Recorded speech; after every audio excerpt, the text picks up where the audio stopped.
पश्चिम ओडिशार विकास और जनसाधारण सुविधा बलांगीर और बरगढ़ देई राजधानी भुवनेश्वर को चलाचल एक सकाळुआ ट्रेन दाबी नहीं बलांगीर और बरगढ़ जिला रेल उपभोक्ता संघ पक्षर संबलपुर रेलवे कार्यालय सम्मुख एक प्रतिवाद प्रदर्शन देखा मिलता।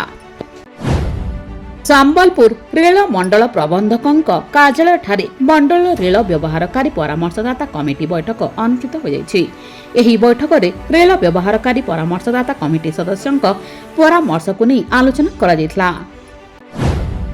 ओडिशा सांस्कृतिक समाज आनुकूल्य रे गोशाला स्थित पीएम श्री जवाहर नवोदय विद्यालय ठारे विश्व पुस्तक दिवस पालित हो जायछि। एही अवसर रे छात्र छात्री मानकु पुस्तक पठनर आवश्यकता एवं उपकारिता विषय रे अवगत करा जायथिला।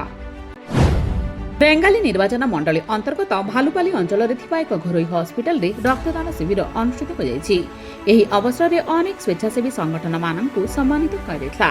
एहा सह निःशुल्क रे स्वास्थ्य परीक्षा मध्य कराଯାଇଥିଲା। संबलपुर रिजर्व पड़िया ठारे जिला पुलिस पक्षरु अनुष्ठित तृतीय पुलिस संतरण एवं क्रॉस कंट्री प्रतियोगितार उद्यापित हो जायछि। एही कार्यक्रम रे ओडिशा पुलिस डीजीपी जोगेश बहादुर खुर्निया मुख्य अतिथि भाव में जोग देथिले।